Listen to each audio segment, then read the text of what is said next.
Hello guys, तो मैं ले आया हूँ बॉडी बिल्डिंग की बहुत सारी नई अपडेट्स। और आज का वीडियो स्टार्ट करते हैं हार्डी चुपन की फिजिक अपडेट, जो कि फाइनली उन्होंने शेयर कर दी है उसके साथ। बट हार्डी ने जो अपडेट दी है यह है 8 वीक्स आउट के पॉइंट की, यानी कि अभी की उन्होंने शेयर नहीं करी है। और आप लोग हैरान हो जाओगे ये देखकर कि 8 वीक्स आउट के पॉइंट पर हार्डी चुपन कितने ज्यादा कंडीशन लग रहे हैं। मतलब at 8 weeks out point guys, ये तो बहुत ही इंसेन बात है, राइट? कितनी ज्यादा मसल हार्डनेस और ग्रेनीनेस इन्होंने अभी से 6 वीक्स पहले ही अपनी फिजिक में इंस्टॉल कर ली थी। नो डाउट डायरेक्ट के साथ वाले वर्कआउट वीडियो में जो अभी हुआ था, he was looking so damn good. मैंने बोला था ना कि कैसे इनके मसल्स की सेपरेशन और क्वालिटी बिना पूरी तरह से फिजिक रिवील करे हुए भी even in the T shirt visible थी। वो इसीलिए थी क्योंकि कंडीशनिंग के स्टैंड पॉइंट से हार्डी ने अपना गेम पहले से ही बहुत स्ट्रॉन्ग करके रखा हुआ है, और उनको करना भी था क्योंकि चैलेंज इस साल बहुत ही तगड़ा है बॉस। और जब सभी लोग अपनी स्ट्रेंथ पर खेल रहे हैं तो हार्डी की स्ट्रेंथ हमेशा से उनकी यही जबरदस्त फील्ड कंडीशन, मसल हार्डनेस और नेक्स्ट लेवल मसल मैच्योरिटी रही है। लास्ट ईयर का हार्डी का पैकेज उनके किसी भी पहले की स्टेज अपीयरेंस के कंपैरेटिवली लेस कंडीशन था, बट उसके बाद भी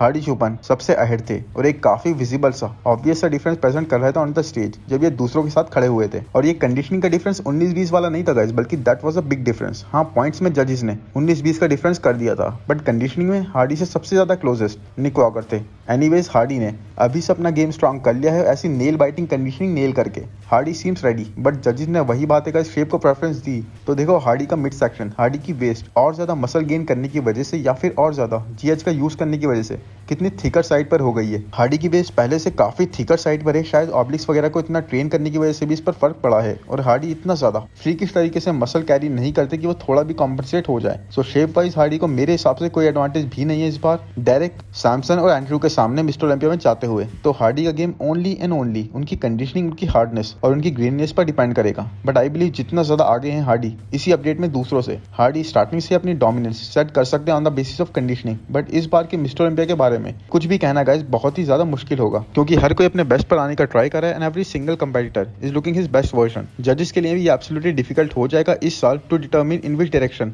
दे वांट टू गो। बट आपके लिए नहीं, क्योंकि आपको पता है वीडियो को लाइक करना है क्योंकि आपके भाई का है और अच्छा कंटेंट पसंद करते हो, सेंसिबल और मैच्योर कंटेंट, इसीलिए सब्सक्राइब भी करना है। बाकी अगर आपको चैनल को सपोर्ट करना है तो मेंबरशिप के थ्रू आप मेरे एफर्ट्स को, चैनल को सपोर्ट भी कर सकते हो। और ये एक बहुत ही बड़ी अपडेट है इसके आईबीबी ने न्यू रूल पास कर दिया है, जिसके अकॉर्डिंग अब से टॉप 5 नहीं बल्कि सिर्फ और सिर्फ टॉप 3 एथलीट्स ही अगले साल के मिस्टर ओलंपिया के लिए क्वालिफाई हो पाएंगे। तो आई थिंक ये रूल कुछ डिवीजन पर तो ऑलरेडी लागू था बट सब पर नहीं, लेकिन अब से कोई भी डिवीजन हो, चाहे ओपन कैटेगरी हो या फिर 212, अगर आप टॉप 3 क्रैक कर रहे हो तब तो ठीक है, तब आप क्वालिफाई हो जाओगे, नहीं तो आपको प्रो शो जीत कर क्वालिफिकेशन लेनी पड़ेगी। आईबीबी ने ये रूल बताया कि इफेक्टिवली इमीडिएटली पास होता है, यानी कि देखो इस सीजन के तो सब प्रो शो हो ही चुके हैं, सो अब नेक्स्ट ईयर से ही समझो। और इसीलिए अब टॉप 3 क्रैक करना और भी जरूरी हो गया है हर एक एथलीट के लिए, नहीं तो फिर वही कंपीट करके क्वालिफाई करो, प्रेप करो, एफर्ट्स डालो, which is time consuming. IBB ने ये भी बताया कि ये रूल उन्होंने पास करा है ताकि दूसरे और भी प्रो शोज में और भी ज्यादा स्टार पावर ऐड हो जाए। और वो कैसे होगी? ऐसे ही जब एंड्रू जैक, ब्रैंडन करी या फिर उर्स जैसे एथलीट्स कंपीट करेंगे प्रो शोज में, क्योंकि लेट्स बी ऑनेस्ट, हर कोई टॉप 3 का पार्ट तो नहीं बन सकता, right?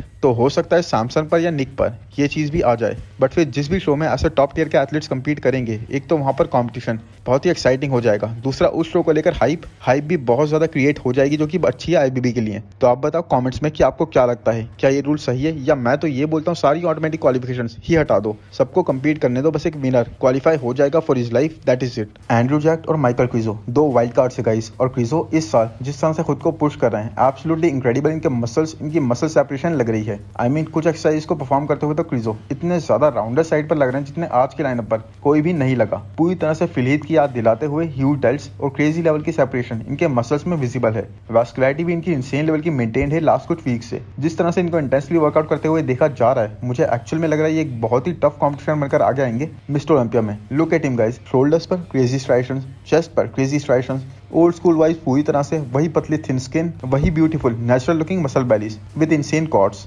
Very very impressive guys. साथ ही क्रिजो ने किसी के पूछने पर कंफर्म भी करा है कि वो ईवीएलएस ट्रैक प्रो में दोबारा कंपीट करेंगे नेक्स्ट ईयर, जो कि एक अपडेट है क्रिजो के नेक्स्ट प्रो शोज में से एक की। साथ ही क्रिजो के बारे में एक बहुत ही फनी बात कि क्रिजो से क्वेश्चंस में पूछा गया था कि क्या वो मिड सेक्शन ट्रेन बिल्कुल भी नहीं करते, तो क्रिजो ने बताया कि उन्हें कार्डियो करना और मिड सेक्शन ट्रेन करना पसंद नहीं है, और अब वो इन दोनों ही चीजों पर काम कर रहे हैं। तो here is the answer guys कि क्रिजो का मिड सेक्शन कभी भी शार्प या डेवलप्ड क्यों नहीं दिखता। डायल्ड इन क्यों नहीं दिखता? तो आंसर इज सिंपल, ये तो कार्डियो ही पसंद नहीं करते बॉस। क्रिजो को सिर्फ मसल मास ऐड करना पसंद है, लूज करना नहीं। बट इस साल का क्रिजो का focus towards his training, towards his goal, towards the progress is really impressive and undeniable. और वैसे तो मेंस फिजिक के टाइटल के लिए इस वक्त सभी लोग Kieron Holden, Erin Banks, Jeremy Buendia और ब्रैंडन हेंड्रिक्सन वगैरह को काउंट कर रहे हैं। बट ये सभी लोग एक नाम भूल रहे हैं, डियोगो का, जो कि लगातार 2 सालों से थर्ड प्लेस जैसी रेस्पेक्टेबल प्लेस अपने नाम कर रहे हैं। एंड सभी इनकी फिजिक से बहुत ज्यादा इंप्रेस्ड हैं। I mean look at him guys, ये है न्यू अपडेट एक डियोगो की, and Diogo is looking just too good. इनकी वैस्कुलरिटी बहुत ज्यादा है, इस पॉइंट पर ही लुक्स रेडी। बॉडी पूरी तरह से ड्राई है,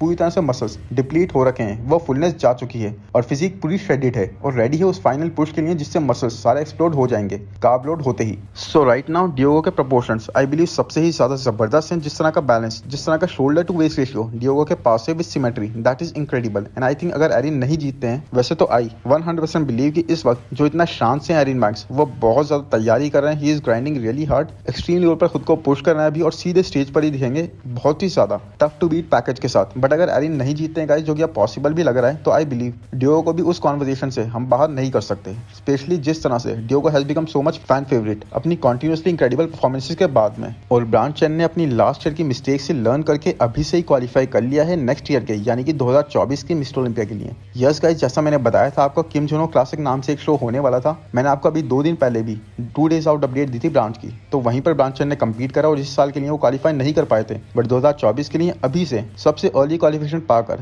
फर्स्ट क्लास फिजिक एथलीट बन गए ब्रांच चेन। और यहाँ पर ब्रांच के लिए कोई तगड़ा कंपटीशन नहीं था। ऐसा नहीं कि अच्छे एथलीट्स नहीं थे, बल्कि बस ब्रांच के लेवल पर ऑपरेट करने वाले एथलीट्स नहीं थे। और अब ब्रांच के पास 1 साल से भी ज्यादा अपनी फिजिक पर काम करने के लिए, इंप्रूवमेंट्स करने के लिए, अपनी बैक को ब्रिंग अप करने के लिए और फिर से एक सुपर कंपेटिटिव पैकेज लाने के लिए, ताकि फिर से 2019 वाली अपनी परफॉर्मेंस को रिपीट कर सकें। तो आई होप इसे ये सही से यूटिलाइज करें और वेस्ट नहीं करें। और ये है लेटेस्ट अपडेट जेम्स हॉलिंगसेट की, जो कि इस वक्त है 20 वीक्स आउट आर्नोल्ड क्लासिक से। जी हाँ गाइस, जैसे ही जेम्स ने माइलोस की टीम को ज्वाइन करा, वैसे ही जेम्स ने अनाउंस कर दिया था कि वो अपने रिटर्न करेंगे 2024 के आर्नोल्ड क्लासिक से, जो कि एक बहुत ही बड़ा शो है। सो माइलोस की टीम में जेम्स, माइलोस की टीम में सैमसन, तो हम एक इंप्रेसिव और हेड स्टर्न कर देने वाला पैकेज जेम्स से भी एक्सपेक्ट कर सकते हैं। स्पेशली जब जेम्स 300 पाउंड्स को टच करने के बाद इतने ज्यादा मैसिव दिख रहे हैं। James is looking huge guys, और अब जेम्स भी एक 300 पाउंडर हैं। तो अगर ये और थोड़ा सा मसल मास ऐड करके फिट कट करते हैं, तो अपनी हाइट और अपने भरे हुए फ्रेम के साथ एक नेक्स्ट लेवल श्रेडेड जेम्स हॉलिंगसेट एक ऐसी फिजिक के साथ होंगे जो पहले जेम्स से किसी ने एक्सपेक्ट नहीं करी थी, किसी ने उनको ऐसा नहीं देखा था। और ये फायदा होता ही है गाइस, जब भी आप बड़े बड़े नामी कोचेस को ज्वाइन करते हो, तो आपके साथ एक तरह से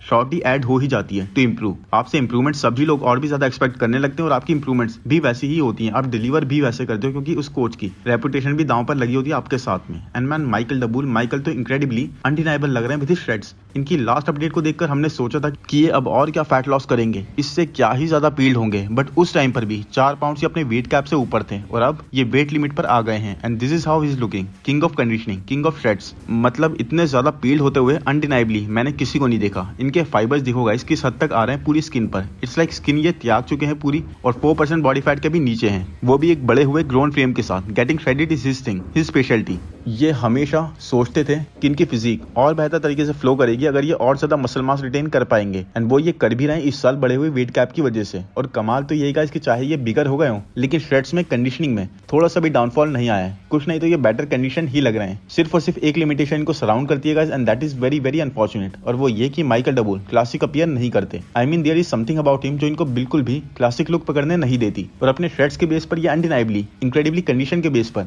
ये अभी भी पुश कर सकते हैं रैंक्स में, बट एक लिमिट के बाद, जैसे टॉप 5 हो गया, टॉप 6 हो गया, इनके लिए ऊपर पुश करना पॉसिबल नहीं हो पाएगा। और ये एक ऐसी चीज है जिसे क्लासिक डिवीजन के स्टैंडर्ड्स में जजेस बिल्कुल भी चेंज नहीं करना चाहते हैं। They are sticking to the basics. तो माइकल टॉप पर, जहां पर classic look is being demanded to the max, वहां पर बहुत ज्यादा डिफिकल्टी और एक तरीके से रुकावट फेस करने वाले हैं। होप गाइस वीडियो आपको पसंद आया है तो प्लीज लाइक कर दो, चैनल को सब्सक्राइब कर दो, नोटिफिकेशन बेल को दबा दो, इंस्टा पर फॉलो कर दो। Thank you, bye bye.